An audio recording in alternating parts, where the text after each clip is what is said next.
Yuk jadi bagian dari dakwah kami. Dukung operasional dakwah dan sosial kami, raih pahala amal jariah yang terus mengalir sampai hari kiamat. Assalamualaikum warahmatullahi wabarakatuh.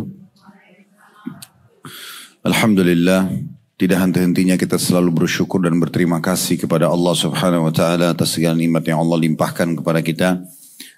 Terutama nikmat Islam dan iman yang sampai saat ini alhamdulillah sebagai seorang muslim kita bisa menikmati apapun yang Allah telah syariatkan dan dijadikan sebagai agama. Dari makanan, minuman, pakaian, pendapatan, pergaulan yang halal, dan juga kita bisa menghindarkan diri dari segala macam fitnah dan mara bahaya yang memang itu juga sudah diajarkan oleh Allah Subhanahu wa taala dan dilarang kita mendekatinya dari perbuatan zina, riba dan segala macam hal. Sehingga di dunia ini kita punya panduan hidup dan tentunya akan puncaknya membawa kita kepada surga Allah yang abadi di akhirat sana. Dan kita yakin juga kita duduk bersama-sama pada kesempatan ini tujuannya untuk memperdalam Islam dan iman kita. Dan alhamdulillah atas nikmat tersebut. Tinggal bagaimana kita istiqomah atau konsisten menjaganya. Selanjutnya kita panjatkan salam hormat kita kepada utusan Allah Nabi besar Muhammad sallallahu alaihi wa ala alihi wa sahbihi wasallam. Sebagaimana Allah telah perintahkan kepada kita untuk mengucapkan salam hormat kepada beliau. Seperti biasa bila Allah subhanahu wa ta'ala mudahkan, kita akan melanjutkan dan membedah kembali buku yang ditulis oleh Haifa binti Abdullah Ar-Rashid dengan judul Menghidupkan Sunnah-Sunnah yang Terlupakan. Dan pada kesempatan yang lalu kita sudah menyelesaikan bab nomor 4 tentang masalah seputar sunnah, seputar azan. Ada anjuran untuk selalu menyimak dan mengikuti muadzin mengucapkan seperti yang diucapkan. Kembali saya ingatkan, pernah ada sahabat yang bertanya mengatakan, "Ya Rasulullah, sesungguhnya para muadzin telah membawa pahala-pahala yang melimpah. Karena dengan azan yang mereka kumandangkan, maka semua orang yang sholat karena panggilan azannya, dia akan panen pahalanya." Maka sebagian sahabat mengatakan, "Ya Rasulullah, mereka telah membawa pahala-pahala yang banyak karena tidak semua orang jadi muadzin. Biasanya muadzin di satu masjid cuma satu orang atau dua orang." Maka kata Nabi SAW, ucapkanlah seperti apa yang diucapkan olehnya. Maka berarti dengan mengikuti apa yang dikatakan oleh muadzin kita bisa mendapatkan pahala yang sama. Dan kami sudah anjurkan, ingatkan jemaah sekalian, kalau misalnya ada azan di 2 tempat, 3 tempat yang terdengar oleh kita, maka jangan larang atau haramkan diri kita untuk meraih pahala dari semua muadzin tersebut. Misal contoh di dekat rumah ada 3 masjid. Yang sini azan, saut-sautan gitu ya. Misalnya di sini takbir, di sana syahadat, mungkin di sini hayya 'alas shalah. Tetap aja kita jawab semuanya. Karena setiap muadzin itu dia akan suara dia yang terjangkau oleh azan akan menjadi saksi pada hari kiamat. Semua yang mendengarkan suara yang jadi jin, manusia, hewan-hewan, batu-batuan, tanah semua jadi saksi hari kiamat kalau orang ini azan. Dan semua orang yang mendengarkan azannya dan kemudian mengerjakan sholat, maka si muadzin dapat pahalanya. Nah, kita bisa meraih pahala yang sama, keutamaan yang sama hanya dengan mengulang-ulangi atau mengikuti apa yang diucapkan oleh muadzin. Jadi kalau misalnya muadzin A, B, C, muadzin A ini jangkauan suaranya mungkin satu RT misalnya. Contoh, dia bisa menjangkau sekitar 100 sampai 200 rumah contohnya. Kita dengan mengikutinya berarti kita mendapatkan pahala kurang lebih jangkauan seperti itu. Mungkin muadzin B dia memiliki jangkauan misalnya di RT sebelahnya contohnya. Maka dengan itu berarti kita bisa menjangkau suara itu ya. Kita bisa menjangkau apa yang dijangkau oleh dia. Begitu juga yang muadzin yang ketiga, muadzin C misalnya, dia bisa menjangkau lagi sisi yang lain. Maka jangan pernah mengharamkan diri kita untuk meraih pahala-pahala mereka.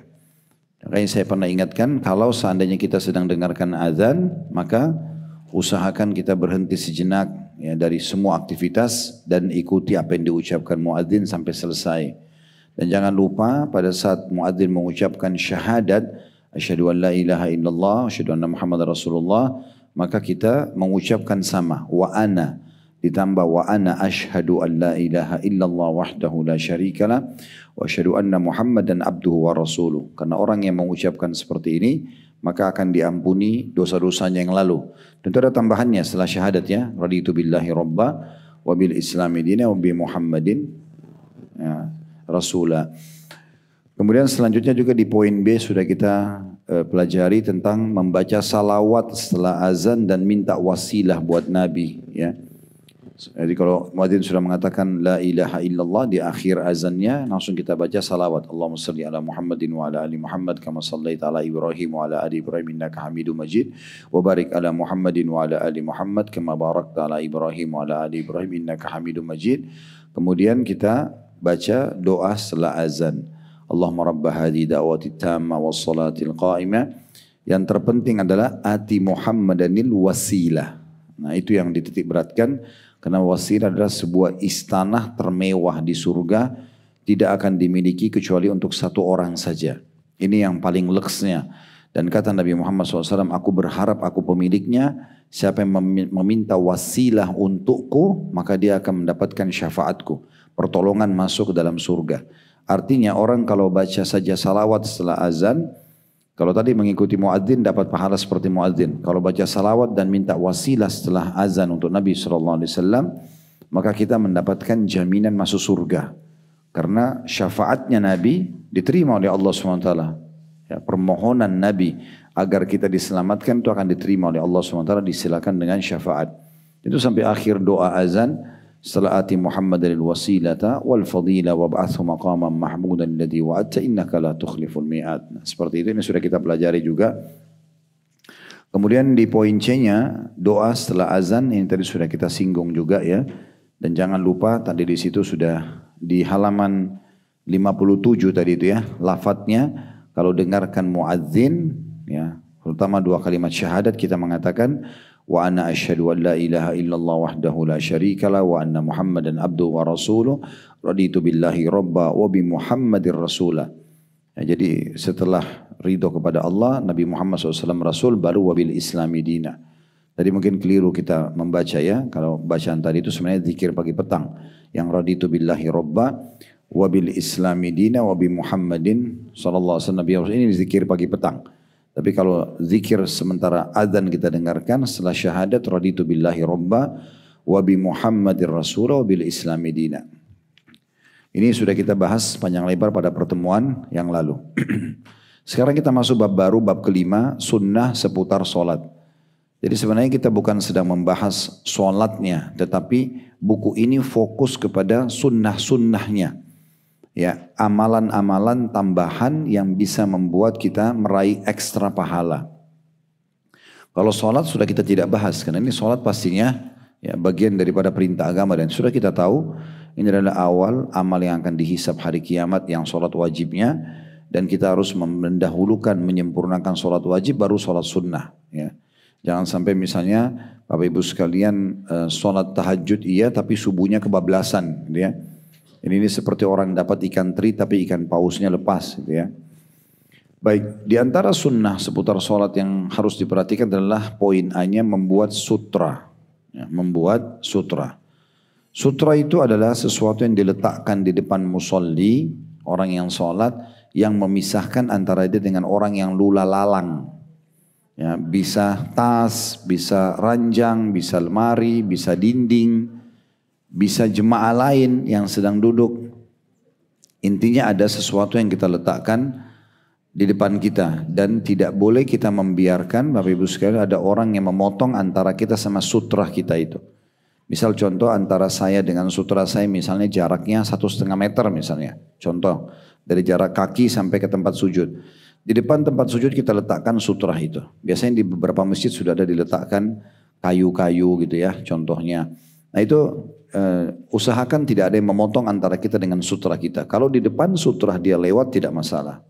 Ini ada hukum tersendiri tentu yang harus diperhatikan ya. Nanti kita akan bacakan hadisnya disebutkan di halaman 60 yang akan kita bacakan. Saya bacakan dulu yang dikatakan oleh penulis di sini sebagai peringatan bahwasanya segala sesuatu yang disyariatkan itu mencakup hal-hal yang wajib dan sunnah. Ini poin penting ya. Jadi penulis ingin titik beratkan yang namanya hukumnya sunnah secara fikih seperti sholat sunnah qobliyah, ba'diyah, duha, sholat tahajud, zikir, baca Quran, berdoa. Ini kan hukumnya sunnah secara fikih. Artinya ibu dan bapak sekalian kalau kerjakan dapat pahala, ditinggalkan tidak berdosa. Tetapi yang perlu digarisbawahi, sunnah ini secara fikih dan hal-hal yang diwajibkan itu semuanya syariat. Jadi jangan dijadikan alasan kan cuman sunnah sehingga Anda tidak kerjakan. Padahal sunnah juga bagian daripada syariat. Nah itu penting ya. Sehingga jangan terus-menerus menunda perbuatan-perbuatan sunnah hanya karena mengatakan itu hukumnya sunnah. Tapi kita sudah harus bisa menerapkan dalam hidup kita. Makanya beliau mengatakan di awal sekali perkataannya sebagai peringatan bahwasanya segala sesuatu yang disyariatkan itu mencakup hal-hal yang wajib dan juga sunnah.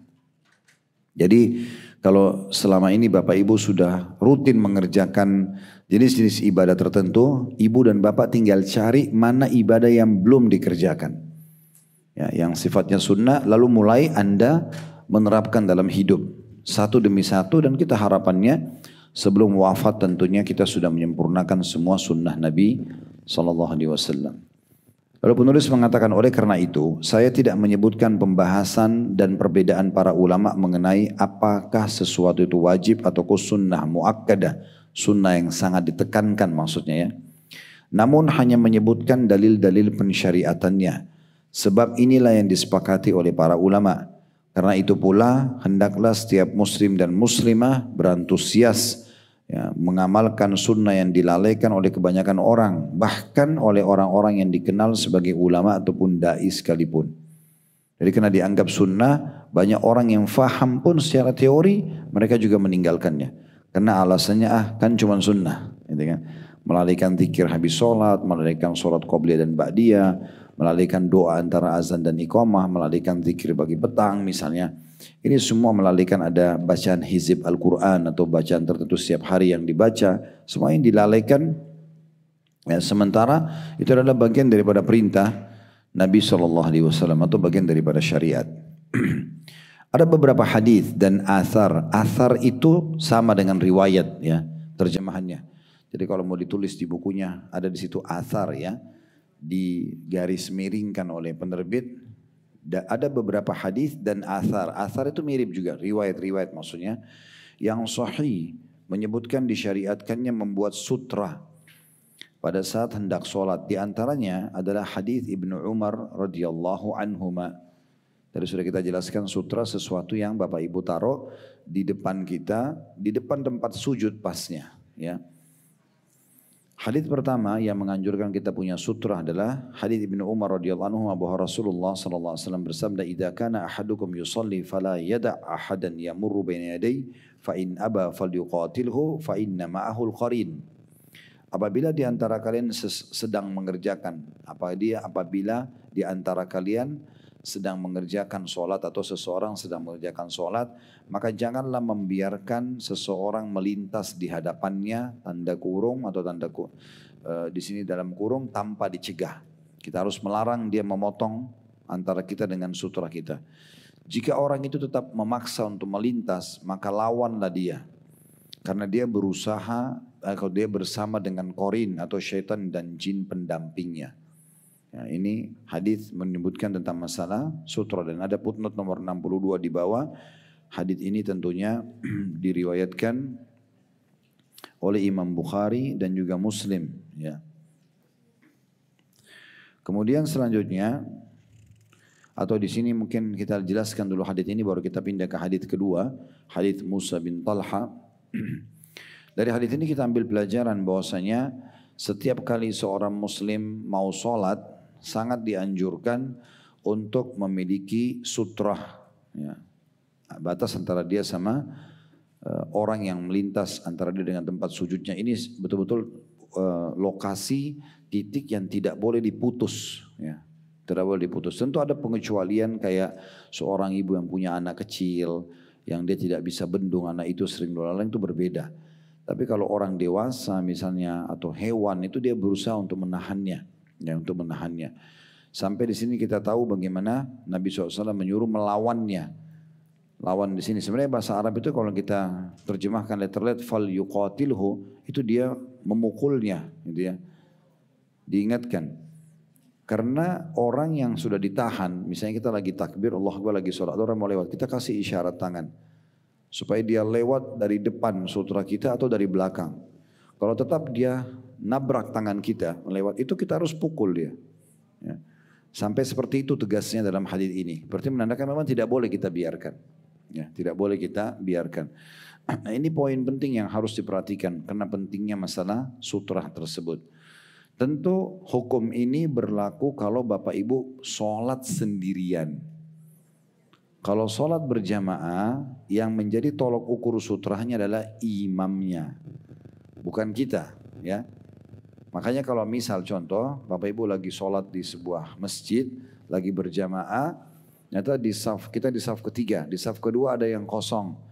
Ada jemaah telat datang, dia masuk melewatin jemaah di saf 3 untuk ngisi itu nggak apa-apa. Jangan dipukul itu. Ya. Karena bukan kalau berjamaah bukan lagi individu yang menjadi hukum sutra, tapi imamnya. Makanya tempat imam biasa dibuat mihrab. Ya. Biasa pakai mihrab. Mihrab itu sebenarnya untuk membentuk sutra itu tujuannya ya. Makanya dia bentuknya kadang-kadang merucut kayak untuk satu orang saja gitu ya.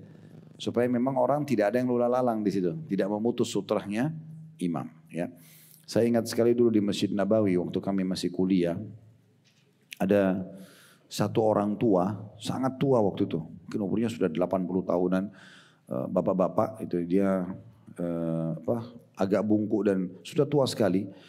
Orangnya lagi sholat di sebelah saya kebetulan. Lalu sholatlah berjamaah.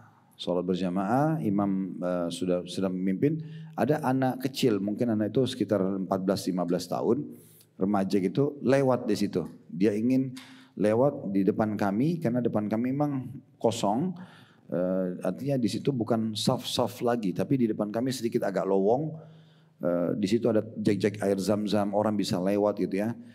Anak kecil ini atau remaja ini pas lewat, terus ditahan sama si kakek tua ini. Begitu ditahan, anak kecil itu tetap jalan. Dia berusaha mau pukul tapi anak itu sudah pergi. Nah selepas sholat, salam, anak itu rupanya kembali lagi. Karena anak ini faham hukumnya. Dia bilang sama si kakek itu. Dia bilang, kenapa tadi kamu tahan saya, pukul saya?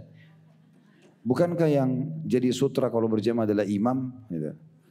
Harusnya si kakek ini gak boleh nahan orang itu. Nah itu yang benar contohnya. Tapi ini subhanallah, saya pernah lihat depan mata sendiri terjadi di Masjid Nabawi, dan itu pentingnya orang faham agama. Dan ilmu agama ini orang yang berilmu tidak melihat umur. Siapapun yang walaupun lebih muda dari kita, kalau dia lebih faham kita ikutin dia. Bukan berarti kita kena merasa ini anak kecil ngerti apa sih gitu. Padahal sebenarnya anak kecil itu dalam kondisi benar. Jadi sekali lagi sutra itu ya hanya berlaku secara individu kalau kita sholat sendirian. Kalau sholat berjamaah pindah kepada imam. Imam mewakili semua makmumnya. Dari sini juga kita penting sekali untuk memahami Bapak Ibu sekalian, kalau sedang sholat sunnah, qobliyah, ba'diyah, memang dari awal kita sudah cari sutra. Tiang masjid misalnya, ya, sehingga orang tidak mudah lula lalang. Ada orang sengaja sholat di tengah-tengah masjid, ya, atau dekat pintu yang orang pasti lula lalang. Ini dia sendiri membuat masalah ini, dia. Harusnya dia berusaha untuk sholat di tempat-tempat yang aman dari lalu lalangnya orang, ya. Yang paling aman cari di pinggir kanan, pinggir kiri, ada tiang di depan kita gitu ya. Atau misalnya memang jemaah lagi rame sholat sunnah ba'diyah, kita ikut di situ, oke orang di depan kita niatkan jadi sutra, nggak masalah ya. Tapi jangan kalau lagi sendiri sengaja kita di tengah-tengah masjid atau tempat memang orang lula lalang. Nah ini juga tambahannya. Jadi dari hal ini kita ambil pelajaran, mungkin kita susun beberapa faedah. Faedah pertama pentingnya seorang muslim menjaga sholatnya. Kemudian pelajaran yang kedua juga dianjurkannya seorang muslim memiliki sutra. Dan kalau ada orang yang berusaha untuk tetap maksa melewatin antara dia sama sutrahnya, maka dia boleh menahannya. Ya, dia boleh menahannya. Pelajaran ketiga adanya qarin dari syaitan yang tidak akan berpisah dengan manusia dan dia selalu berusaha menyesatkan manusia tersebut dengan bisikan-bisikannya. Kita pindah ke hadis kedua, masih dalam masalah sutra di poin A. Hadis dari Musa bin Talha dari ayahnya radhiyallahu anhu, Talha bin Ubaidillah. Dia menuturkan bahwa Rasulullah sallallahu alaihi wasallam bersabda, "Idza wada'a ahadukum baina yadayhi mithla muakhkharatir rahli falyusalli wa la yubali man marra wara'a dzalik." Jika salah seorang atau seseorang di antara kalian telah meletakkan benda atau barang di depannya setinggi kayu, bagian belakang pelana. Nah, biasanya ini antara 40 sentian ya. Maka sholatlah dan tidak perlu menghiraukan orang yang lewat di belakang benda itu. Nah, kalau kita mungkin bisa tas ya, kalau ibu-ibu lagi di musola, di mall gitu ya, taruh tas, taruh sesuatu benda gitu ya. Maka itu sesuai dengan hadis Nabi ini. Dari hadis ini kita mengambil pelajaran adanya sunnah Nabi SAW untuk meletakkan sutra. Tapi di sini kembali ya, hukumnya sunnah, bukan kewajiban ya. Artinya kalau ibu dan bapak juga tidak sempat memiliki sutra, kita masuk masjid, memang nggak ada yang bisa kita jadikan sebagai sutra kita, gitu ya. Maka nggak masalah. Tapi usahakan menghindari lokasi lewatnya manusia atau orang-orang gitu ya. Dan pernah kami dijelaskan oleh dua orang doktor di kampus kami dulu. Kebetulan beliau sangat dekat dengan mahasiswa Indonesia. Dan dua-duanya ini seringkali kalau di hari libur kampus kami, kayak hari Kamis, Jumat dulu kami libur, beliau-beliau ini mengundang kami di rumahnya nginep ya, di kota Madinah. Waktu kami masih mahasiswa, kemudian berdiskusi di situ ya. Beliau undang makan, beliau berdiskusi dengan kami, apa pertanyaan yang muncul di kampus yang belum difahami. Kadang-kadang beliau berbagi ilmu kepada kami gitu ya. Nah, pada satu kali terjadi diskusi tentang masalah sutra ini antara kami sama beliau-beliau. Maka beliau memberikan masukan kalau betul-betul tidak ada yang bisa kita letakkan sebagai sutra, minimal kita niatkan ujungnya sejadah. Contoh misalnya kita pakai sejadah, itu manfaatnya juga kita bawa-bawa sejadah ya. Minimal sejadah kepala itu yang kecil. Ya. Jadi selalu dibawa. Nah, itu kalau kita taruh di situ, kemudian kita tidak punya sesuatu yang kita letakkan di depan ujung sejadah itu, maka ujung sejadah cukup bisa diniatkan sebagai sutrahnya. Walaupun sebenarnya kalau kita ikuti hadis ini, sunnahnya adalah kita memberikan ukuran pelana. Pelana itu yang ditaruh di pundaknya kuda. Gitu ya. Itu ada kayunya, itu kurang lebih antara 40-an senti, 40-50 senti gitu ya. Maka boleh kita niatkan seperti itu. Ini yang pernah kami dapatkan dari beliau-beliau itu ya. Jadi dari hadis ini kita ambil dua pelajaran. Yang pertama, pentingnya seseorang muslim memiliki sutra gitu ya. Pada saat dia ingin sholat sunnah ataupun wajib. Dan yang kedua adalah bolehnya orang melewatin seseorang yang sholat kalau sudah melewati batas sutrahnya. Batas sutra bisa benda yang diletakkan atau ujung sejadahnya. Ya, ujung sejadahnya, berarti kalau kita lewat di depannya tidak masalah. Hadits nomor 3 berhubungan dengan sutra dari Abu Dzar radhiyallahu anhu, dia berkata bahwa Rasulullah sallallahu alaihi wasallam bersabda, "Idza qama ahadukum yusalli fa innahu yasturuhu idza kana baina yadayhi mithlu akhiratir rahl." فإن لم يكن بين يديه مثل آخرة الرحل فإنه يقطع صلاته الحمار والمرأة والكلب الأسود.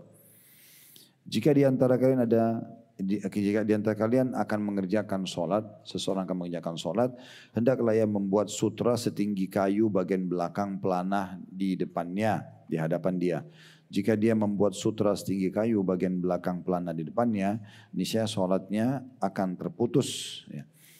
Jika itu menjadi batal jika dilewati oleh keledai, wanita dan juga anjing hitam. Hadis ini tentu ada footnote-nya, diriwayatkan oleh Bukhari dan Muslim. Riwayat ini langsung kita ambil pelajarannya dulu. Yang pertama adalah adanya anjuran untuk tetap meletakkan sutra. Dan ukuran idealnya adalah seperti tingginya pelana. Tadi saya bilang 40-50 cm kurang lebih. Kemudian yang kedua, ya, adanya anjuran agar berhati-hati dari orang yang memutus, ya, yang memutus saf, yang memutus sutra maksud saya, antara kita sama sutra. Kalau misalnya kita lagi sholat, lalu kemudian ada orang lewat, lalu kita tahan dia, ya, tapi dia tetap ngotot lewat. Kalau itu yang lewat laki-laki, maka sholat kita tetap sah. Ya.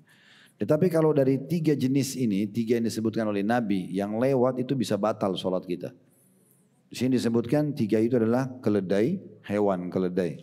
Ya. Kemudian yang kedua wanita, dan yang ketiga anjing yang berwarna hitam. Ibu-ibu jangan tersinggung, bukan disamakan sama keledai. Ya. Tetapi di sini maksudnya penyebutan Nabi SAW tentang ada hukum agama Allah yang bisa membatalkan sholat kalau kita diputus oleh mereka di antara kita dengan sutra kita. Ya. Tentu ada pendapat ulama ini tidak berlaku di Masjidil Haram. Ya, karena memang kondisi dan keadaannya, gitu ya. Karena tidak memungkinkan, gitu ya. Di Masjidil Haram ada pendapat yang mengatakan begitu. Di masjid-masjid yang sangat ramai, Masjid Nabawi misalnya ya. Dan Masjid Nabawi masih bisa kita amankan, tapi di Masjid Haram ini, apalagi di tempat-tempat tawaf, gitu ya, dekat dengan tempat tawaf itu sedikit agak padat. Tapi begitu, walaupun begitu ada pendapat ulama sebagian di antara mereka, tetap kita lebih berhati-hati. Ya, carilah tempat sholat yang bisa Anda terlindung dari lulalangnya orang, gitu ya. Jadi pelajaran pertama tadi sudah kita sebutkan. Pelajaran keduanya bahwasanya kalau seseorang sedang sholat maka dia berusaha menahan manusia ataupun hewan kalau akan memutus antara dia dengan tempat sujudnya. Lewat dari tempat sujud gak ada masalah. Ada sutra atau tidak ada sutranya secara fisik ya. Tadi kalau tidak ada sama sekali sudah saya katakan ada pendapat yang menjelaskan walaupun ujung tempat sujudnya atau ujung sejadahnya. Nah di sini entah apa hikmahnya kenapa Allah SWT menghususkan binatang ini keledai, anjing hitam gitu ya. Ini berarti menandakan memang dikhawatirkan memang hewan-hewan ini bisa lebih banyak mengganggu. Seperti contoh ciri-ciri keledai itu hewannya sangat lambat kalau jalan. Keledai itu. Dan keledai ini biasa dikenal di negara Arab dengan hewan yang kalau orang kita bilang apa sih dablek ya. Ya. Jadi hewan ini mau-maunya sendiri. Kalau hewan itu disuruh jalan, dia mau jalan. Kalau tidak mau jalan ya biar kita gebukin, dia nggak mau jalan. Ya. Allah gambarkan binatang ini juga dalam surah Jum'ah. Ya. Orang-orang yang membawa kitab-kitab dan tidak mempelajarinya, orang-orang ahli kitab dari kitab Nabi Musa Taurat, kitab Nabi Isa Injil, kemudian mereka tidak ambil manfaat dari itu seperti keledai yang memikul kitab-kitab. Keledai tentu ada kelebihannya, dia walaupun fisiknya lebih kecil dari kuda, tapi dia bisa memikul banyak barang gitu ya. Itu makanya dipakai untuk perjalanan jauh. Tapi biasanya seperti ini. Dia hewan yang susah untuk diatur ya. Dikhawatirkan dia kalau lewat di depan orang sholat, kalau kita tidak cegah, dia berhenti di situ. Jadi kita jadi sulit untuk sholat. Itu salah satunya. Walaupun sebenarnya mungkin ada hikmah-hikmah yang jauh lebih besar daripada ini ya. Nah, kalau hewan-hewan lain biasanya lebih cepat. Sementara anjing hitam ini digambarkan biasa syaitan menjelma menjadi anjing hitam ya. Jadi ini anjing termasuk jenis hewan apalagi kalau anjing buas itu boleh dibunuh hukumnya gitu ya. Maka ini diantara hikmahnya. Tapi terlepas daripada kita temukan hikmah atau tidak, larangan ini kita jalankan karena termasuk larangan Nabi SAW. Nah sementara kaum wanita ada rincian para ulama. Apakah ini berlaku wanita dengan wanita atau hanya berlaku wanita kalau melewati laki-laki? Ya. Maka yang lebih kuat pendapat mengatakan kalau yang sholatnya laki-laki yang potong perempuan. Sehingga kalau perempuan sama perempuan tidak berlaku. Tetap ibu bisa lanjutin sholatnya. Kenapa? Karena perempuan bisa jadi fitnah bagi laki-laki gitu ya. Sehingga dianggap itu bisa membatalkan sholatnya. Sekali lagi kalau itu melewatin antara dia dengan sujudnya. Kalau lewat di depan tempat sujudnya tidak masalah. Nah ini bagian faedah yang bisa diambil daripada hadis nomor 3. Hadis nomor 4 masih berhubungan dengan masalah sutra juga. Hadis Ibnu Umar radhiyallahu anhuma, anna Rasulullah sallallahu alaihi wasallam kana idza kharaja yaumal 'id amara bil harbati fatudau baina yadayhi wa yusalli ilaiha wan nasu wara'ah wa kana yaf'alu dhalika fi safar famin thamma ittakhadhaha al umara. Apabila Rasulullah SAW keluar hendak mengerjakan sholat Id, Idul Adha, Idul Fitri, beliau menyuruh mengambil tombak, kemudian benda itu ditancapkan di depannya sebagai sutrahnya, ya, sebagai tempat Nabi sholat di situ pemisah antara dia dengan orang yang lula lalang. Lalu beliau mengerjakan sholat seraya mengarah ke tombak itu, juga orang-orang di belakang beliau. Inilah juga yang biasa beliau lakukan. Maksudnya dalam kurung meletakkan sutra ketika mengerjakan sholat dalam perjalanan. Dari sinilah kemudian tradisi tersebut dilanjutkan oleh para pemimpin atau khalifah setelah beliau. Footnote nomor 65 diriwayatkan oleh Bukhari dan juga Muslim. Ya. Tadi itu footnote nomor 62, tadi saya sebutkan Bukhari Muslim, tapi di footnote kita adalah riwayat Muslim saja ya. Baik, dari hadits ini kita ambil pelajaran. Yang pertama, kedudukan Abdullah bin Umar radhiyallahu anhuma, di mana beliau yang menyampaikan kepada kita tentang kronologis hadits ini. Pelajaran yang kedua, bahwasanya Nabi SAW mengajarkan kepada kita tentang hukum sutra. Adanya sutra yang ditaruh untuk memisahkan antara kita dengan orang yang lula lalang, ya, dan itu berada setelah tempat sujud kita, atau berada di tempat setelah tempat sujud, atau di depan tempat sujud kita. Dan juga di sini diambil sebuah hukum kalau yang menjadi sutra adalah imam. Nah, ini hadisnya. Makanya dikatakan Nabi SAW menuju menancapkan tombak lalu beliau sholat, dan semua yang lainnya sholat di belakangnya. Tidak pakai sutra. Kan bisa saja Nabi suruh, semua kalian tancapkan tombak di depan kalian. Kan bisa saja begitu. Kalau memang berjamaah, setiap individu harus punya sutra juga. Tapi karena ini hanya Nabi imamnya, maka Nabi cuma menancapkan satu tombak dan cukup beliau yang mewakili semua makmumnya. Pelajaran yang ketiga, bahwasanya pentingnya kita menjaga sunnah-sunnah Nabi SAW. Di sini dikatakan, dan Nabi SAW sering melakukan ini walaupun dalam kondisi safar, dan diikuti oleh para sahabat atau pemimpin pengganti beliau seperti Abu Bakar, Umar, Uthman, Ali, sebagai contoh bagi masyarakat. Al-Hafidh Ibnu Hajar berkata, Al-Hafidh ini istilah diberikan untuk para ulama yang memang hafalannya banyak, ya, ilmunya luas, terpercaya, dikatakan julukannya Al-Hafidh, ya. Biasanya kita kenalnya hafidh itu berarti penghafal Quran saja ya. Tapi sebenarnya kalau dalam para ulama-ulama kita dulu itu jauh lebih luas daripada itu. Bukan cuma hafal Quran tapi hafal hadis, ilmunya luas, dia mengamalkan, dia menjadi contoh bagi masyarakat, diistilahkan dengan Al-Hafidh. Ibnu Hajar nama seorang ulama. Al-Hafidh Ibnu Hajar menyebutkan dalam Fathul Bari. Fathul Bari itu nama buku, Bapak Ibu sekalian ya. Buku tentang syarah Imam Bukhari. Pernah dengar Imam Bukhari ya? Beliau punya buku namanya Sahih Bukhari. Nah, banyak ulama yang menelusuri buku itu lalu kemudian mengeluarkan syarahnya, penjelasan-penjelasan tambahan. Karena Imam Bukhari di Sahih Bukharinya hanya tulis hadis dengan nomor urut. Hadis nomor pertama, hadis nomor kedua, hadis nomor ketiga, misalnya bab solat. Maka itu dituliskan tanpa ada penjelasan. Penjelasannya sedikit sekali. Nah, ulama-ulama datang banyak menjabarkan dan merincikan. Itu disilakan dengan syarah. Nah, Fathul Bari ini adalah salah satu syarah Sahih Bukhari. Ditulis oleh Ibnu Hajar. Nah, jadi Fathul Bari itu ditulis informasinya buku syarah Sahih Bukhari. Dalam hadits Ibnu Umar radhiyallahu anhu terdapat petunjuk mengenai terus menerusnya atau konsistensi Nabi SAW melakukan hal tersebut, yakni ucapan Ibnu Umar radhiyallahu anhu setelah menyebutkan sejenis kayu atau tongkat, inilah juga yang biasa beliau lakukan atau meletakkan sutra ketika mengerjakan sholat di dalam perjalanan. Ini juga hadits diriwayatkan oleh Bukhari dan Muslim. Ada footnote nomor 66 di bawah tulisannya 1 ya 681, maksudnya masih lanjutan sebelumnya. Jadi perkataan Ibnu Hajar ini berarti menandakan memang konsistensi ya, bagaimana Nabi SAW konsisten atau istiqomah mengamalkan sutra ini.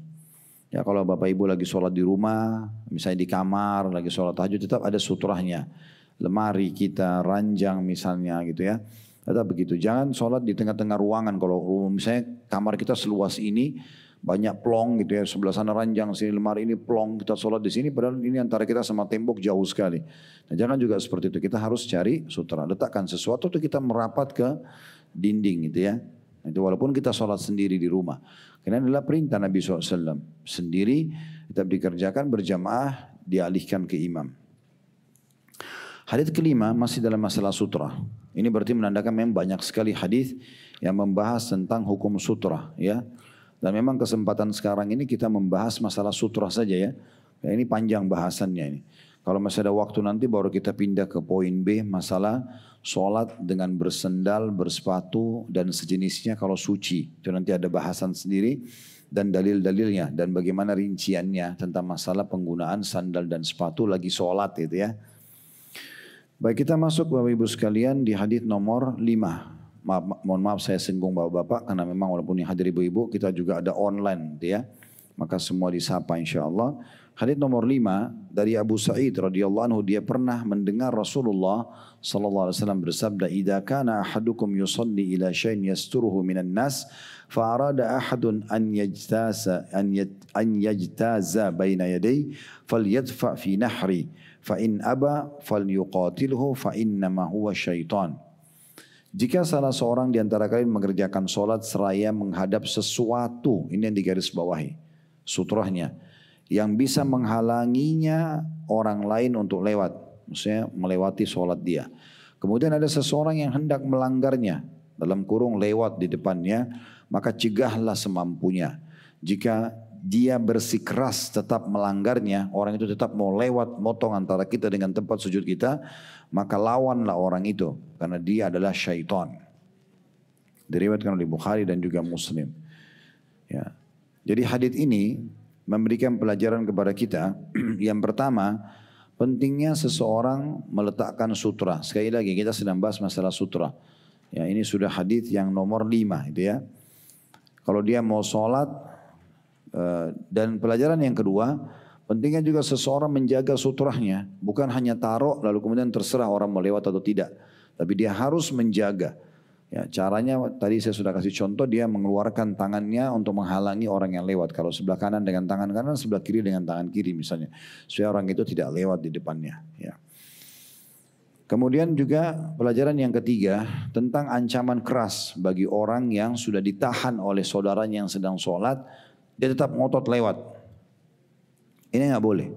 Ya. Dan ada sebuah riwayat yang menjelaskan masalah kalau ada orang yang tetap ngotot ya ngelewat di tempat yang sudah dilarang, maka itu dosa besar, bagian daripada dosa besar. Dan dia menunggu 40 tahun lebih ringan bagi dia daripada dia harus memotong antara orang dengan sutrahnya. Artinya berat banget ya. Kalau dia berdiri situ dia tunggu 40 tahun lebih ringan daripada dia harus memotong orang yang hitungan detik itu. Nah, karena sebagian orang mungkin karena tidak faham, maka dia ngotot, ditahan, malah dia heran, kok saya ditahan, gitu kan. Malah tetap ngotot dia memotong sholatnya orang. Padahal sebenarnya dia sedang mengganggu antara seseorang yang sedang munajat atau berbicara dengan Allah Subhanahu Wa Taala, berkomunikasi dengan Tuhannya, ya, antara dia hamba tersebut dengan Allah Subhanahu Wa Taala. Karena hakikat sholat adalah komunikasi antara kita sama Allah, ya. Kalau anda masih ingat ada hadis Nabi SAW tentang membaca Al-Fatihah dalam sholat. Kata Nabi SAW, kalau kalian sedang membaca Alhamdulillahi Rabbil Alamin, segala puji dan puja kehadirat Allah, maka Allah langsung merespon hamadani abdi, hambaku memujiku. Jadi kita sebenarnya sedang komunikasi itu ya. Ar-Rahmanir Rahim, Allah menjawab, Allah yang maha pengasih maha penyayang, Allah mengatakan athna alayya abdi, hambaku memuja-mujaku gitu ya. Kemudian Malik Yaumiddin, raja penguasa hari kebangkitan hari kiamat, Allah mengatakan majadani abdi, hambaku meletakkanku pada posisi yang sebenarnya. Bahwasanya memang Allah itu raja penguasa di dunia dan di akhirat gitu ya. Iyyaka na'budu wa iyyaka nasta'in, hanya kepadamu kami menyembah, hanya kepadamu kami minta tolong. Allah menjawab hadzali wa li abdi, ini milikku dan milik hambaku. Maksudnya iyyaka na'budu, hanya kepadamu kami menyembah, ini miliknya Allah. Sesembahan hanya kita boleh serahkan kepada Allah ya, kita sembah Allah saja, tidak boleh ada Tuhan lain, tidak boleh menyekutukannya. Wa iyyaka nasta'in, hanya kepadamu kami minta tolong, kata Allah ini milik hambaku. Kita boleh minta tolong kepada Allah Subhanahu wa taala. Ihdinas siratal mustaqim sampai akhir. Ihdinas siratal mustaqim, tunjukkanlah kami jalan yang lurus, siratal ladzina an'amta alaihim, jalan orang-orang yang telah Engkau berikan nikmat, maksudnya para nabi-nabi dan pengikutnya yang konsisten. Ghairil maghdubi alaihim, bukan orang-orang yang kau murkai, kata Ibnu Abbas adalah orang-orang Yahudi, waladhdallin, dan bukan orang sesat, kata Ibnu Abbas adalah orang-orang Nasrani. Karena Yahudi dimurkai Allah, mereka disebabnya dimurkai Allah karena mereka tahu kebenaran tapi mereka tidak mau mengikutinya. Sementara Nasrani diistilahkan dengan sesat karena mereka mau menyampaikan agama Allah tapi mereka keliru. Mereka keluar-keluarkan di sana sini kalau Allah punya anak, padahal sebenarnya Allah tidak punya anak, gitu kan. Maka kita mengatakan setelahnya amin. Nah ini kalau kita baca ihdinas siratal mustaqim sampai waladhdallin, Allah mengatakan hadza li abdi wa li abdi ma sa'al. Ini milik hambaku dan hambaku akan dapat apa yang mereka minta gitu ya. Jadi komunikasi. Sama juga kalau pernah dengar hadis kalau orang mau mengeluarkan maaf ingusnya, riaknya kalau dia lagi sakit, lagi sholat, kita lagi flu berat, maka boleh Bapak Ibu bawa sapu tangan, tisu ya. Jadi selalu dibersihkan dengan tisu tersebut. Nah Nabi SAW ingatkan, kalau kalian harus membuang riak itu, maka buanglah ke sebelah kiri kalian. Jadi kita menghadap kiri ya. Karena di hadapan kalian ada Allah, di sebelah kanan kalian ada malaikat. Ya, sebenarnya sholat itu orang sedang komunikasi dengan Allah secara langsung. Makanya kita tidak boleh membiarkan orang memotong di situ ya. Karena itu pasti memecahkan konsentrasi. Nah ini diantara sebab kenapa harus ada sutrah itu. Baik, dari hadis ini ya kita di hadis yang ke-6 ya. Bisa kita ambil pelajaran ya. Maaf, kita hadis ke-5 ya. Kita masih ke-5, belum masuk ke-6. Di hadis kelima ini kita ambil kembali faedahnya. Faedah yang pertama adalah pentingnya orang memiliki sutra. Yang pertama, yang kedua, seseorang harus menghalangi orang yang akan memotong antara dia dengan sutranya. Dan yang ketiga, bahwasanya orang yang tetap ngotot untuk memotong sutra orang, ya maka ini harus bertakwa kepada Allah SWT. Dia harus berhenti, tidak boleh dia ngotot. Kalau dia ngotot berarti dia dianggap syaitan. Ya. Bisa hadis ini semakna dengan hadis yang pertama tadi kita pelajari, maksudnya dia sedang dikuasai oleh qarinnya, pendampingnya dari syaitan menggoda orang yang sedang sholat. Ya, karena kadang-kadang syaitan ini selain membisikkan sesuatu supaya kita lalai dalam sholat, kayak ingat makanan, ingat janjian, ingat pertengkaran, ingat bisnis, itu bisa dibisikkan syaitan. Kalau kita tetap konsentrasi baca, syaitan kan kehabisan cara, maka dia menggunakan yang di sekitar kita. Anak mengganggu, telepon bunyi, ya. Tadi ini orang lewat digoda sama dia supaya motong sutra kita, nah begitu. Makanya orang kalau sholat mau khusyuk, memang dia sudah harus amankan semua di sekitarnya. TV dimatikan, ya, bukan cuma dihilangin suaranya, supaya gambarnya pun tidak ada. Karena kadang-kadang kita sholat itu bisa saja kita nengok ke sana. Dan kata Nabi SAW, orang yang dalam sholat menengok itu adalah curian syaitan dalam sholatnya, bisa mengurangi pahalanya gitu ya. Makanya dia tutup semua itu. Dia berada di sudut ibu misalnya dan bapak lagi sholat malam. Berada di satu sudut kamar yang aman sekali. Tidak ada hal-hal yang bisa menggoda sholat kita gitu ya. Kemudian selanjutnya hadits nomor 6 dari Sahal bin Sa'ad radhiyallahu anhu, dia berkata, "Kana baina musalla Rasulillah sallallahu alaihi wasallam wa bainal jidari mamarru syat." Nah, ini sekarang bicara tentang masalah jarak antara kepala kita dengan sutrah itu. Usahakan jangan letakkan langsung. Misalnya kita sujud di sini, jangan sutranya nempel. Berikan dia jarak ukuran lewatnya seekor kambing. Nah ini disebutkan hadits ini ya. Jarak, kata Sahal bin Sa'ad radhiyallahu anhu, jarak antara tempat sholat Rasulullah SAW dengan dinding di hadapan beliau adalah seukuran tempat lewatnya seekor anak kambing. Diriwayatkan oleh Bukhari Muslim. Jadi kambing tentu kalau lewat tidak terlalu banyak tempat diambil ya. Karena apalagi anak kambing kecil, mungkin 10 sentian ya, 15 senti maksimal gitu ya. Jadi misalnya kalau anggaplah saya sujud di label nama ini tempat saya sujud, inilah sutra saya di sini. Ini ada jarak ya, kurang lebih seperti itu. Jadi antara kepala ibu dan bapak dengan tempat tembok itu ada sedikit jarak. Tentu banyak hikmahnya ini ya, supaya kepalanya tidak kebentur di antaranya. Ya, atau sutranya itu tidak jatuh. Mungkin ada orang taruh botol air, bisa tumpah apa segala. Jadi memang kita jaga jarak di situ. Nah dari hadits ini atau riwayat ini kita ambil pelajaran kedudukan Sahal bin Sa'ad radhiyallahu anhu, karena beliau menyampaikan kepada kita riwayat ini. Kemudian pelajaran yang kedua, pentingnya seseorang selalu punya sutra pada saat dia sholat. Berikut tambahannya adalah bagaimana dia memberikan jarak antara dia dengan sutra ukuran lewatnya anak kambing gitu ya. Hadits nomor 7 dari Ibnu Umar radhiyallahu anhu, dia berkata bahwa Rasulullah sallallahu alaihi wasallam bersabda, "La tusalli illa ila sutra wa la tada'u ahadan yamurru baina yadik fa in aba falyuqatilhu fa inna ma'ahu al-qarin." Janganlah kamu mengerjakan sholat kecuali mengarah ke sutra. Ini berarti sudah penekanan ya. Tidak boleh sholat kecuali ada sutra gitu ya.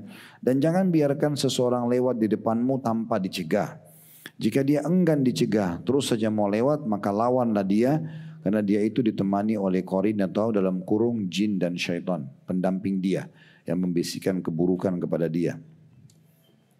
Hadis ini memberikan pelajaran kepada kita tentang pertama penekanan tentang pentingnya sutra, diulang-ulangi lagi. Karena memang di poin A yang sedang kita bahas berhubungan dengan sunnah-sunnah salat adalah pengadaan sutra itu sendiri. Kemudian pelajaran yang kedua, tidak boleh kita biarkan orang memutus antara kita dengan sutra tersebut. Dan pelajaran yang ketiga, bisanya qarin itu menggoda dan menguasai seseorang agar terjerumus dalam pelanggaran-pelanggaran agama, termasuk menggoda orang lain. Al-Albani ini nama orang ya, julukan. Namanya Nasiruddin Al-Albani, seorang ulama hadis. Al-Albani karena beliau dari negara Albania, dia. Tapi waktu akhir-akhir hidupnya beliau sudah nutut ilmu, beliau mendapatkan warga negara Saudi dan akhirnya pindah ke Jordania. Ya. Dan beliau terkenal ulama hadis di masa kita sekarang, rahimahullah. Beliau menyebutkan dalam kitab Sifatus Salah. Ada buku beliau, judulnya Sifatus Salatun Nabi Sallallahu Alaihi Wasallam. Maksudnya ya sifat-sifat salatnya Nabi atau panduan lengkap tentang salatnya Nabi. Ini sudah banyak diterjemahkan dalam bahasa Indonesia. Tanda kutip beliau mengatakan hadis tersebut diriwayatkan oleh Ibnu Khuzaimah dengan sanad jayyid. Jayyid maksudnya bisa diterima, ya, bisa diterima dan diamalkan. Hadis ke-8 ini hadis yang terakhir yang diangkat oleh penulis berhubungan dengan masalah sunnahnya sutra. Ya, sebenarnya satu hadisnya sudah cukup ya, apalagi kalau ada 8 riwayat. Berarti makin tidak ada alasan kita meninggalkan sunnah ini ya. Dan sekali lagi kita sudah ingatkan tujuan kita bedah buku ini untuk mengingatkan kita sunnah-sunnah yang banyak ditinggalkan. Kita pernah bahas sunnah tentang siwak ya, sunnah tentang wudu, sekarang kita masuk sunnah tentang sholat. Ini semua agar jangan kita terhilangkan atau terharamkan dari pahala yang bisa kita dapatkan sebenarnya hanya dengan mengamalkannya. Hadis nomor 8 dari Sahal bin Abu Hathma, bahwa dia memarfukan radhiyallahu anhu, dia memarfukan atau dia menyampaikan. Memarfukan itu maksudnya sampai ke Nabi. Ditulis saja keterangan-keterangan itu ya di bukunya. Jangan lewat begitu saja, sayang gitu ya. Kalau jadi Bapak Ibu mendengarkan hadis ini marfu maksudnya sampai ke Nabi. Langsung ya. Dikatakan bahwasanya dia memarfukan kepada Nabi SAW, "Idza shalla ahadukum ila sutra falyadnu minha la yaqta'is syaitanu alaihi salata." Jika salah dan kalian mengerjakan solat ke arah sutra, maka hendaklah dia mendekati sutrahnya agar syaitan tidak memutus solatnya. Hadis ini diriwayatkan oleh Abu Daud. Dari hadis ini kita ambil pelajaran bahwasanya pentingnya seseorang solat memiliki sutra. Ini pelajaran pertama. Pelajaran yang kedua, tidak boleh kita berjarak jauh dari sutra. Contoh misalnya tripod kamera ini saya jadikan sutra saya solat di sini. Untuk menahan orang lewat susah karena terlalu jauh, gitu kan. Tidak juga terlalu mepet tadi hadis sebelumnya sehingga kepalanya kebentur di sutra, gitu kan. Jadi ada jarak ukuran anak kambing. Itu sudah jadi jawaban. Berarti memang kita harus mendekat dalam arti kata batasan di mana kita bisa sujud dan masih ada jeda sedikit sekitar ukuran 10 sampai 15 cm antara kita dengan sutra. Dan jangan jauh-jauh karena kalau jauh nanti akan sulit sekali dia untuk memisah atau menahan orang. Karena selama misalnya saya jadikan antara saya sama sutra ini tempat sholat saya, walaupun saya sujud di sini, ini tetap masih masuk. Karena saya niatkan tripod itu sutra saya. Berarti semua ini nggak boleh dilewatin orang. Kan gitu. Oleh karena itu kita merapat gitu ya. Ada sebuah riwayat yang pernah kami temukan berhubungan dengan masalah sutra ini. Juga ada hadis ya, kalau seseorang sedang sholat dan kemudian ada hewan akan memutus antara dia sama sutranya, dia melangkah merapat ke sutranya. Kayak misalnya sutra saya adalah ujung meja ini, sebagai contoh saya sholat. Terus ada yang mau lewat, saya tahan tapi nggak memungkinkan. Contoh misalnya kucing ya. Contoh, atau anak kecil, kalau memungkinkan kita melangkah saja merapat ke dinding misalnya ke sutra itu sehingga dia lewat di belakang. Semampu kita gitu ya. Itu yang lebih tepat. Nanti setelah dia lewat kita kembali lagi. Ya. Ini salah satu riwayat yang pernah kami temukan berhubungan dengan masalah pentingnya menjaga sutra tersebut. Ya.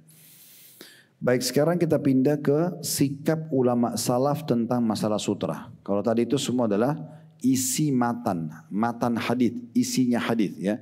Sekarang kita masuk bagaimana para ulama salaf mengamalkan ini seperti para sahabat, para tabi'in. Riwayat yang pertama atau athar yang pertama, sudah saya sebutkan, athar sama dengan riwayat ya. Kalau dikatakan hadis berarti itu khusus untuk Nabi saja. Kalau Bapak Ibu dengar hadis itu berarti Nabi sudah, nggak mungkin sahabat. Ya, apalagi orang lain. Hadis khusus untuk Nabi. Tapi kalau Bapak Ibu dengarkan sunnah, maka bisa Nabi bisa sahabat. Karena Nabi SAW mengatakan apa? Alaikum bisunnati wa sunnatul khulafa rasyidin mahdiyyin min ba'di. Berpegang pada sunnahku dan sunnah khulafa rasyidin. Jadi perbuatan-perbuatan sahabat juga dikenal dengan sunnah, tapi dia dikenal dengan hadis. Gitu ya. Nah, kalau lebih umum bisa dari Nabi, bisa dari sahabat, bisa dari tabi'in, dikenal dengan athar. Athar itu lebih luas lagi, tapi riwayat juga, gitu ya. Nah, athar Ibnu Umar, sahabat Nabi, namanya dia Abdullah, diringkas Ibnu Umar. Abdullah bin Umar radhiyallahu anhu, beliau mengatakan, "Idza shalla ahadukum falyusalli ila sutra wal yadnu minha kay la yamurru syaitanu amama." Apabila salah seorang kalian hendak solat, maka solatlah dalam kurung dengan mengarah ke sutra dan mendekatlah darinya, agar syaitan tidak melintas di depannya. Athar ini diriwayatkan oleh Ibnu Abi Syaibah, ini salah satu penyusun buku hadis, namanya Ibnu Abi Syaibah, ini nama orangnya, di dalam Al-Musannaf. Musannaf itu nama buku beliau. Dengan sanad yang sahih. Berarti bukan hanya dari perkataan Nabi, tapi juga ada dari perkataan para sahabat menyebutkan tentang masalah ini. Kemudian dari Nafi'. Nafi' ini adalah nama orang, ini mantan budaknya Abdullah bin Umar. Ya. Maka ini setelahnya Bapak Ibu kalau baca ada tulisan Maula. Maula itu bukan nama orang ya. Jadi secara hukum begini, di masa kita sekarang sudah tidak ada perbudakan. Setelah selesai Perang Dunia Kedua, itu perbudakan disepakati secara internasional dihilangkan. Sebelumnya ada perbudakan. Dan Islam datang mengatur perbudakan. Perbudakan ini biasa di masa dulu ya. Di masa Nabi pun ada itu ya. Ada pasar-pasar di Madinah jual budak. Manusia dijual. Ya, penjualan budak. Budak ini dari mana? Dari rampasan perang. Atau orang yang dirampok di jalan. Masa sekarang kan alhamdulillah aman ya. Kita berangkat naik pesawat ke Amerika lebih dari 18-20 jam. Kalau ada transitnya aman semuanya. Kalau masa dulu mungkin dari Jakarta ke Cirebon misalnya. Kalau masa kerajaan dulu kita tidak aman. Bisa tengah jalan tiba-tiba naik kuda dirampok sama orang. Diambil semua harta, kita dibawa ke pasar budak dijual. Nah itu biasa ada gitu perbudakan gitu ya. Nah budak-budak ini hukumnya secara agama ada tersendiri. Perlu saya rincikan sedikit tapi mungkin tidak bisa detail sekali. Yang penting Bapak Ibu sudah tahu. Yang pertama Bapak Ibu kalau punya budak begini dianjurkan membebaskan mereka. Pahalanya besar. Allah selalu sebutkan dalam Al-Quran fakku raqabah, tahrir raqabah, bebasin budak, bebasin budak. Dan kata Nabi SAW dalam banyak hadis yang sahih, siapa yang bebasin seorang budak, maka setiap anggota tubuh budak itu akan menjadi penyelamat buat dia dari api neraka. Mata dengan mata, telinga dengan telinga, tangan dengan tangan dengan tangan, kaki dengan kaki, bahkan kemaluan dengan kemaluan. Maksudnya bebasin satu budak itu sudah membuat kita selamat dari api neraka. Makanya banyak sahabat yang kaya-kaya dulu di masa itu mereka sering ke pasar budak setiap hari bawa uang beli bebasin. 15 orang, 20 orang, 30 orang mereka bebasin setiap hari. Ya, ini ibadah. Tapi di masa kita lagi tidak ada. Yang kedua budak-budak ini bisa menjadi kafarah. Tahu kafarah ya? Denda ya kalau kita sedang melakukan pelanggaran. Sebagai contoh orang berhubungan biologis yang hari Ramadan kan nggak boleh. Tapi kalau suami istri biologis batal puasanya, dia harus taubat nasuha dan dia harus ulangin puasa itu dibayar nanti. Plus dia harus kena kafarah, denda. Dendanya itu yang pertama bebasin budak. Kalau dia tidak punya, dia ganti dengan puasa 2 bulan berturut-turut. Kalau dia tidak bisa, maka dia pindah ketiga memberi makan 60 orang miskin. Tapi yang pertamanya adalah bebasin budak. Sama orang sumpah, demi Allah. Tapi ternyata keliru. Maka itu juga ada kafarahnya, bebasin budak, atau puasa 3 hari, atau dia memberi makan 10 orang miskin gitu ya. Ini jadi mereka bisa menjadi pembersihan budak gitu ya, pembersihan pelanggaran kita, kafarahnya gitu ya. Nah itu diantaranya. Juga termasuk hukum dalam masalah perbudakan ini adalah bolehnya dipekerjakan. Ya misalnya kita pekerjakan di satu perusahaan. Kalau masa dulu tuh kerja di kebun, kerja di mana, nanti hasil jeripaya dia dibagi antara majikannya sama budak tersebut. Ya kayak kita pekerjakan dan Anda pemiliknya. Juga termasuk hukum dalam masalah budak, Anda bisa menjualnya. Bisa dijual, diperjualbelikan, nilainya diambil. Tapi tentu lebih afdal tadi kalau kita bebasin. Nah sekarang kita kerucuk di poin pertama. Kalau ada di antara kita bebasin budak, misalnya Bapak Ibu ada beli budak lalu Bapak Ibu mengatakan, cuma bahasa begini saja, kamu bebas karena Allah. Udah, mulai detik itu dia bebas. Dia nggak terikat lagi dengan kebudakan. Tapi Bapak Ibu dapat julukan maula. Nah ini maula di sini. Apa itu maula? Maula diberikan kepada seseorang muslim yang bebaskan budaknya karena Allah. Ya, makanya dikatakan Nafi' maula Ibnu Umar. Berarti Nafi' ini dulu mantan budaknya Ibnu Umar, dibebasin karena Allah. Ibnu Umar dapat julukan maula. Nah, apa manfaatnya maula ini? Bukan untuk pamer. Ada kaitannya dengan hukum syar'i. Kalau kita bebasin dan kita dapat julukan maula, kalau si budak itu misalnya setelah dibebasin dia tiba-tiba menjadi orang kaya raya. Dia berusaha, dia berhasil kaya raya, menjadi orang yang sukses, lalu dia meninggal. Kita termasuk salah satu ahli warisnya. Ya. Jadi ini orang yang mendapatkan warisan tapi bukan dari ahli waris. Itu adalah majikan yang membebaskan budaknya karena Allah, bukan karena terpaksa gitu ya. Nah itu istilah maula. Ini panjang lebar kita jelaskan supaya jangan kata ini lewat begitu saja ya, dan Bapak Ibu tidak faham gitu ya. Jadi Nafi' ini dulu bekas budaknya Abdullah bin Umar, beliau bebasin karena Allah, maka Ibnu Umar dapat julukan maula. Dan ini luar biasanya, Abdullah bin Umar memang punya satu tradisi luar biasa. Beliau suka setiap punya uang beli budak. Lalu budak-budak ini diajarin agama sama beliau. Diajarin sholat, diajarin hadis, diajarin Quran sampai menjadi ulama. Nafi' ini ulamanya muslimin. Ulamanya tabi'in. Kalau dalam ilmu hadis, Bapak Ibu sekalian pernah dengar sanad enggak? Sanad itu adalah orang-orang yang tersusun rapi menyampaikan satu sama yang lain tentang sebuah riwayat. Misal meriwayatkan dari B, B dari C, C dari sahabat Nabi dari Nabi SAW. Ini namanya sanad hadis. Ya. Sanad emas, sanad yang paling sahih di kalangan para ulama hadis adalah Imam Malik, imam madhab ya. Karena ada 4 imam madhab, salah satunya Imam Malik, pemilik kitab Muwatta. Kalau Imam Malik meriwayatkan dari Nafi', Nafi' dari Ibnu Umar, ini dianggap sanad emas, pasti sahih. Ya saking terpercayanya si Nafi' ini. Ya, dan terpercayanya Imam Malik sampai dianggap ini adalah sanad emas. Nah seperti itulah. Jadi Nafi' ini termasuk orang yang budak yang berhasil dididik. Dari sini perlu pelajaran penting Bapak Ibu sekalian ya. Tolong diperhatikan baik-baik.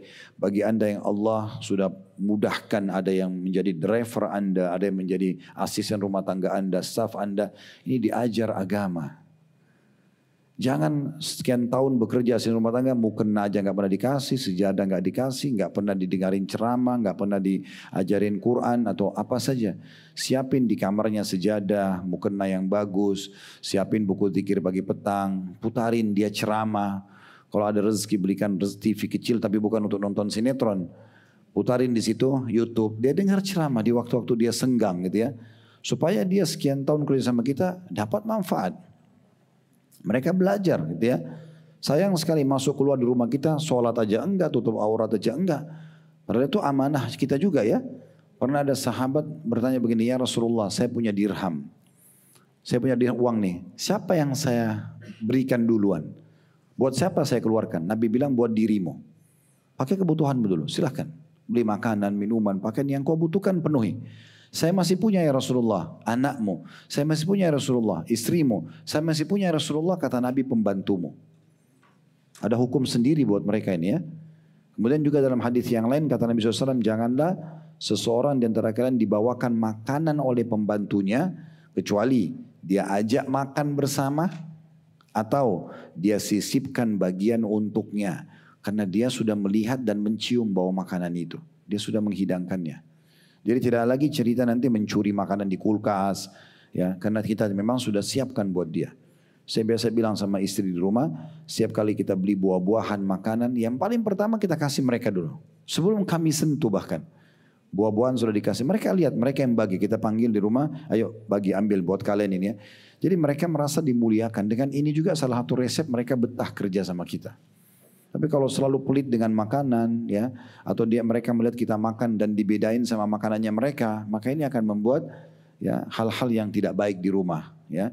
Tapi kalau kita baik, namanya juga dia manusia ya. Kalau keadaan ekonomi mereka seperti kita, pasti mereka tidak akan kerja seperti itu. Gitu ya. Juga dari riwayat yang lain, Nabi SAW menganjurkan untuk memberikan pakaian yang layak kepada mereka gitu ya. Pakaian yang layak kepada mereka, sehingga Talha bin Ubaidillah itu kalau jalan sama budaknya tidak bisa dibedain karena pakaiannya mirip-mirip gitu ya. Jadi saking mereka memuliakan. Ini bagian daripada syariat sebenarnya yang harus diperhatikan. Baik, saya bilang tadi saya kasih sebagian. Kalau kita bahas panjang lebar ini hukumnya ada bab khusus. Bab tentang masalah perbudakan dalam Islam. Ini sudah kami bedah di kitab Minhajul Muslim. Panjang lebar berhubungan dengan hukum-hukum mereka. Termasuk tentang masalah mereka kalau budak ini kalau belum bebas. Mereka kalau melanggar hukum agama mereka punya setengah hukuman orang bebas. Itu ada hukum sendiri lagi ya.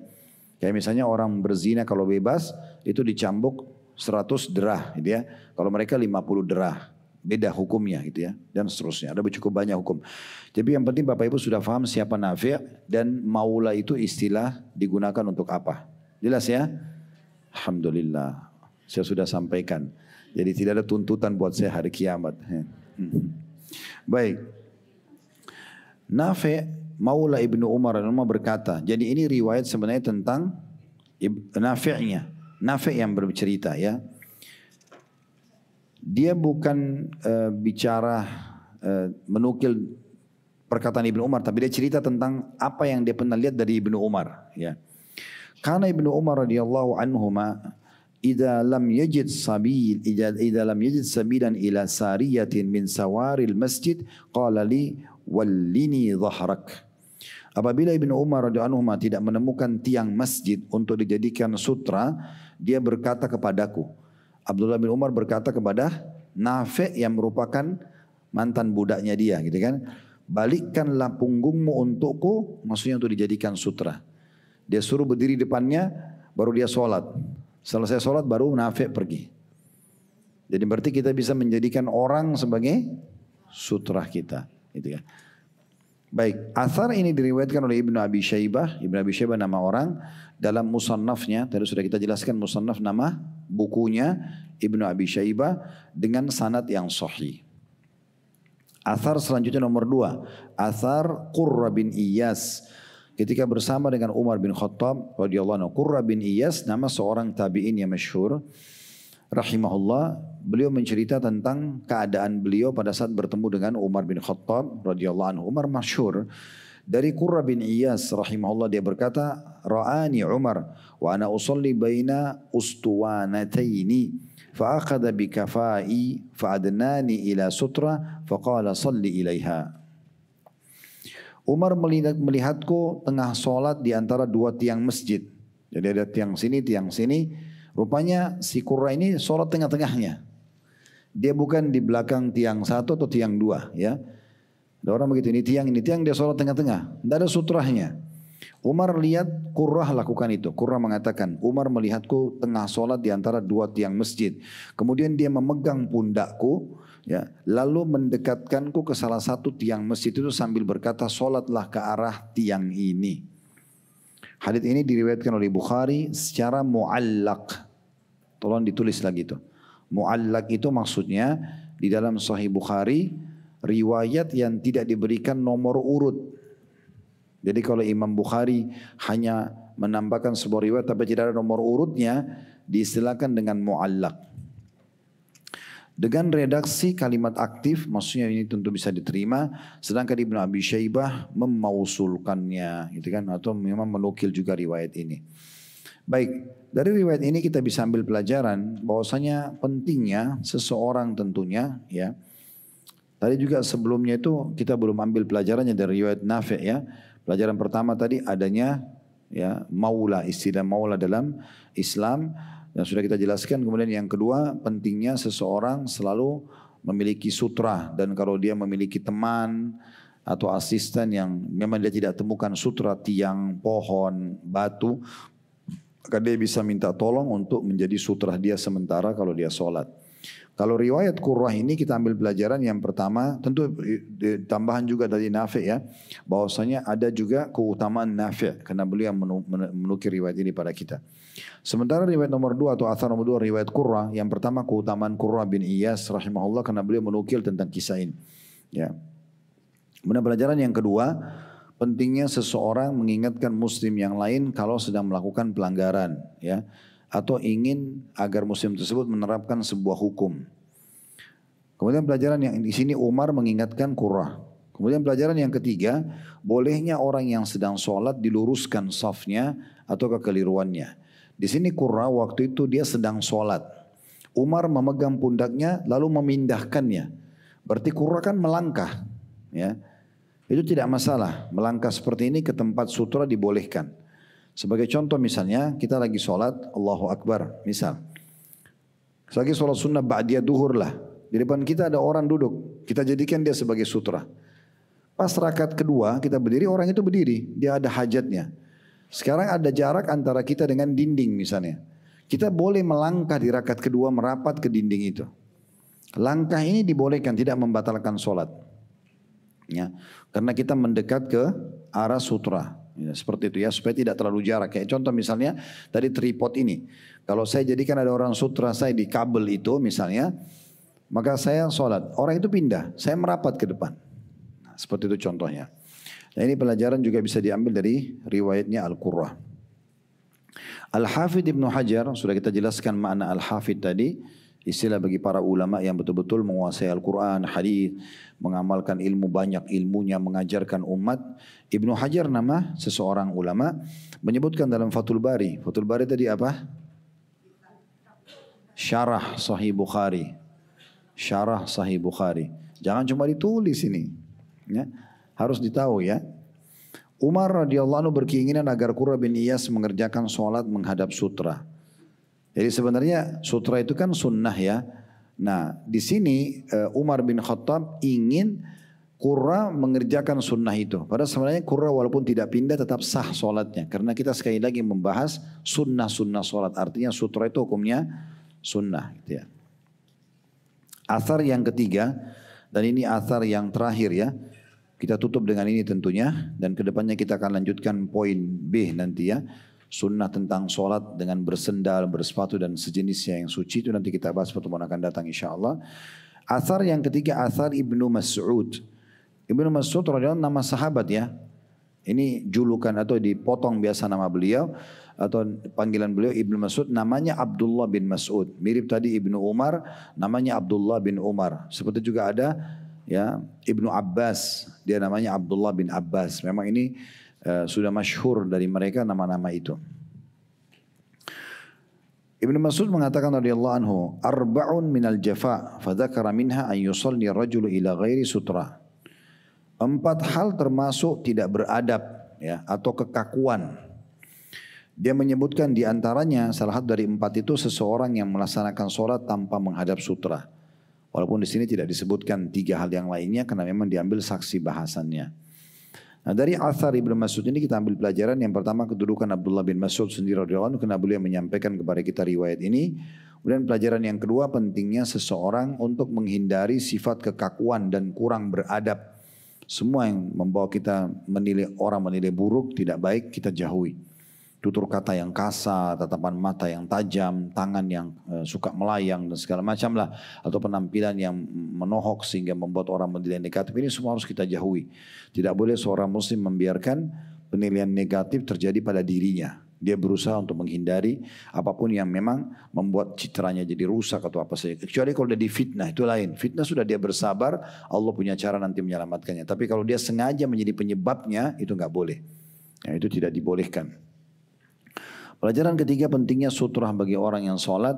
Karena kalau tidak ini termasuk orang yang kurang beradab menurut Abdullah bin Mas'ud radhiyallahu anhu. Di lembaran terakhir yang kita akan baca insyaAllah halaman 66. Hadis ini diriwayatkan oleh Ibnu Abi Syaibah. Ini dari nama orang dalam musannafnya. Sama nama buku tadi dengan sanad yang sahih. Kesimpulannya kata penulis. Athar-athar tersebut menunjukkan perintah untuk membuat sutra ketika hendak mengerjakan sholat. Sebagaimana dikatakan oleh Al-Allama As-Safaraini. Jadi Al-Allama maksudnya alim ya. As-Safarini ini adalah nama orang. Dalam kitab Thulathiyati Imam Ahmad. Ya. Ini juga nama syarah Thulathiyati Imam Ahmad. Ketahuilah bahwasanya ini nama buku ya.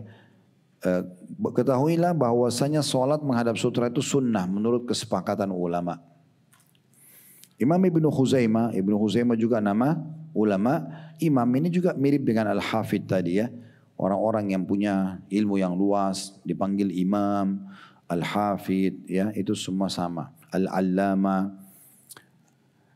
Beliau mengatakan rahimahullah Ibnu Khuzaimah, riwayat-riwayat ini semuanya sahih sesuai dengan perintah Nabi SAW agar seseorang membuat sutra dalam solatnya. Ibnu Hani dalam masailnya, ini juga nama alim, dari Imam Ahmad bin Hanbal rahimahullah, Imam Ahmad salah satu dari 4 imam madhab mengatakan, suatu hari Abu Abdillah, yakni Imam Ahmad melihatku sedang solat. Ya. Maksudnya di sini Ibnu Hani menceritakan Imam Ahmad melihatnya sedang solat. Tanpa ada sutra di depanku. Tak kala itu aku bersamanya tengah berada dalam masjid jami'. Masjid jami' disilakan masjid yang ada solat Jumatnya. Ya. Kemudian dia berkata kepadaku, gunakanlah sesuatu sebagai sutra. Lantas aku menjadikan orang yang berada di depanku sebagai sutra. Jadi di sini riwayat Ibnu Hani ini menjelaskan kepada kita mirip dengan riwayat tadi Qurrah ya. Di mana Qurrah tadi Umar luruskan untuk sementara salat menuju ke sutra. Kalau di sini Imam Ahmad mengingatkan Ibnu Hani agar kalau salat jangan sampai tidak ada sutranya. Yang terakhir Al-Allama, maksudnya paragraf terakhir Al-Allama maksudnya seorang alim yang bernama Nasruddin Al-Albani. Nah, ini nama beliau. Tadi di beberapa paragraf sebelumnya disebut langsung Al-Albani kan, yang saya bilang nama negerinya. Nah namanya Nasruddin Albani, ini adalah ulama hadis kontemporer di masa kita sekarang walaupun beliau sudah meninggal, terkenal sekali dengan keluasan ilmu hadisnya.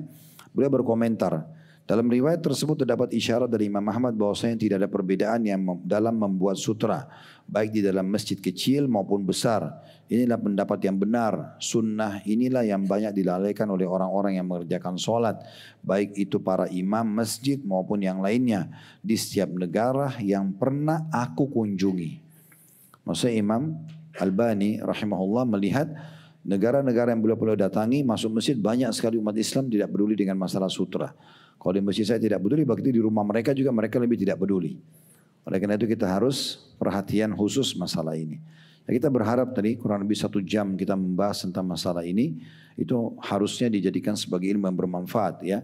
Untuk kita amalkan dalam kehidupan kita. Allahu a'lam. Ada benar dari Allah silakan diamalkan dan diterima. Kalau ada salah dari saya dimaafkan dan saya istighfar kepada Allah Subhanahu wa taala. Subhanakallahumma bihamdika asyhadu an la ilaha illa anta astaghfiruka wa atubu ilaik. Wassalamualaikum warahmatullahi wabarakatuh.